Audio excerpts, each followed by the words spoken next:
Voyage au centre de la Terre de Jules Verne.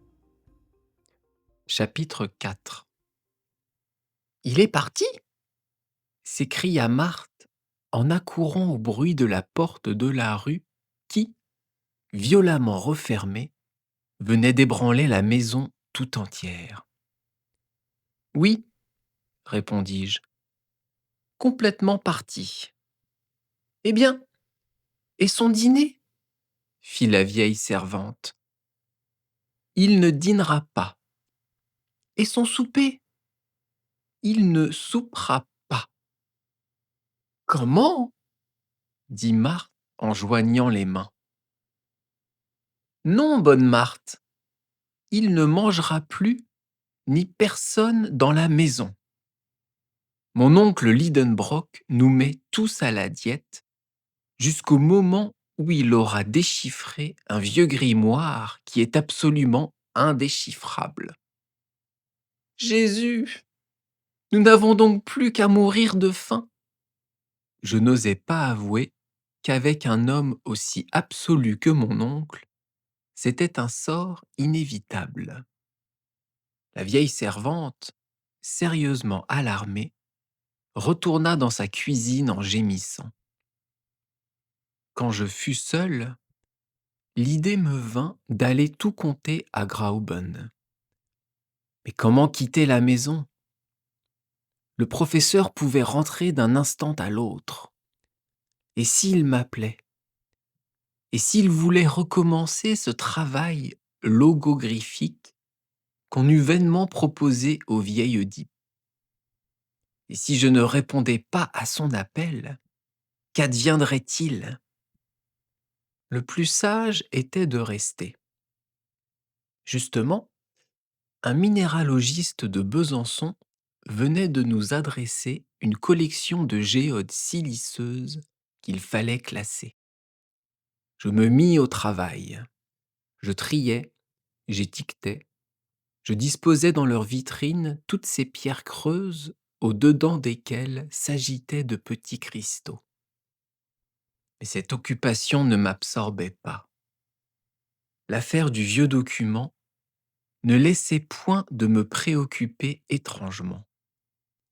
Ma tête bouillonnait et je me sentais pris d'une vague d'inquiétude. J'avais le pressentiment d'une catastrophe prochaine. Au bout d'une heure, mes géodes étaient étagées avec ordre. Je me laissais aller alors dans le grand fauteuil d'Utrecht, les bras ballants et la tête renversée.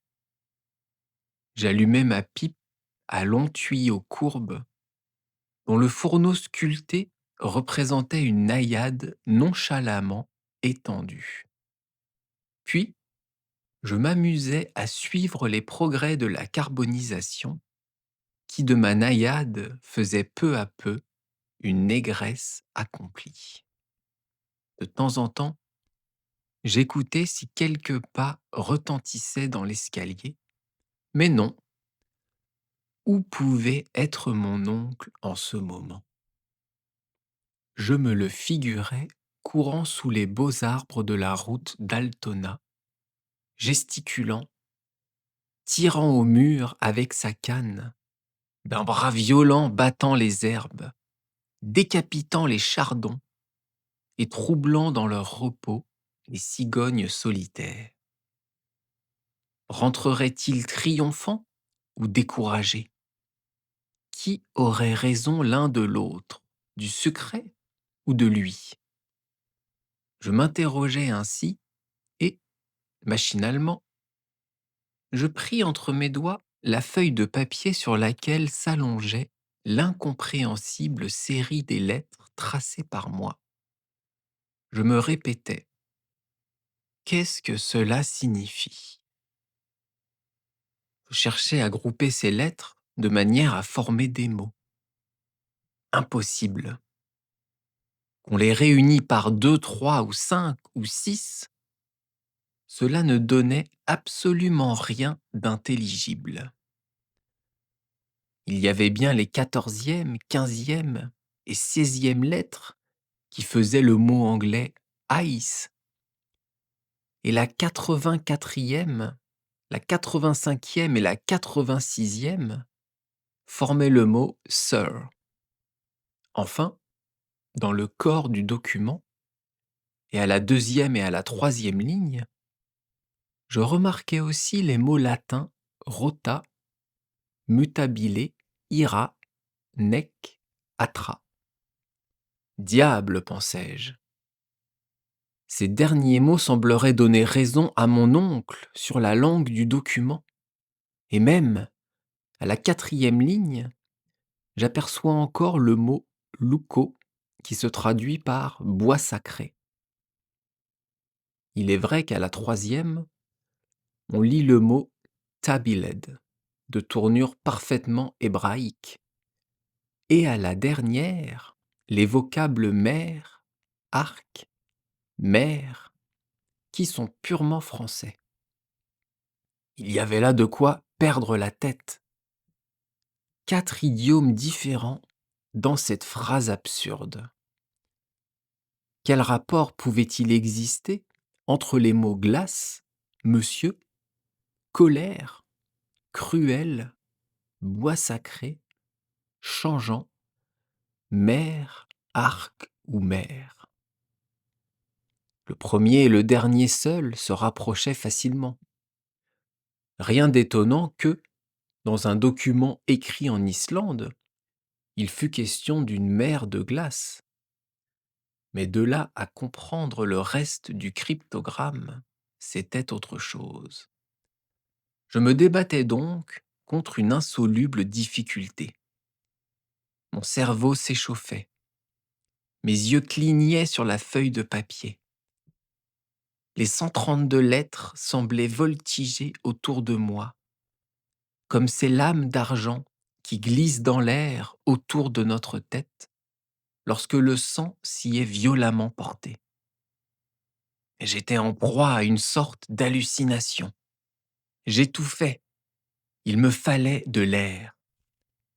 Machinalement, je m'éventais avec la feuille de papier dont le verso et le recto se présentèrent successivement à mes regards. Quelle fut ma surprise quand, dans l'une de ces voltes rapides, au moment où le verso se tournait vers moi, je crus voir apparaître des mots parfaitement lisibles, des mots latins, entre autres, cratérem et terrestre. Soudain, une lueur se fit dans mon esprit. Ces seuls indices me firent entrevoir la vérité. J'avais découvert la loi du chiffre. Pour lire ce document, il n'était pas même nécessaire de le lire à travers la feuille retournée. Non. Tel il était, tel il m'avait été dicté, tel il pouvait être épelé couramment. Toutes les ingénieuses combinaisons du professeur se réalisaient. Il avait eu raison pour la disposition des lettres, raison pour la langue du document. Il s'en était fallu de rien qu'il pût lire d'un bout à l'autre cette phrase latine. Et ce rien, le hasard venait de me le donner. On comprend si je fus ému. Mes yeux se troublèrent. Je ne pouvais m'en servir. J'avais étalé la feuille de papier sur la table. Il me suffisait d'y jeter un regard pour devenir possesseur du secret.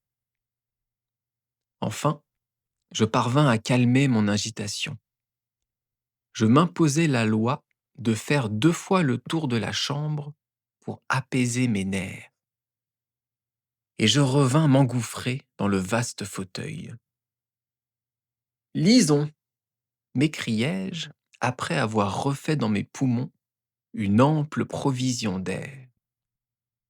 Je me penchai sur la table, je posai mon doigt successivement sur chaque lettre et, sans m'arrêter, sans hésiter un instant, je prononçai à haute voix la phrase tout entière. Et quelle stupéfaction, quelle terreur m'envahit. Je restai d'abord comme frappé d'un coup subit. Quoi? Ce que je venais d'apprendre s'était accompli? Un homme avait eu assez d'audace pour pénétrer?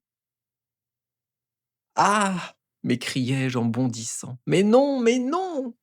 Mon oncle ne le saura pas. Il ne manquerait plus qu'il vînt à connaître un semblable voyage.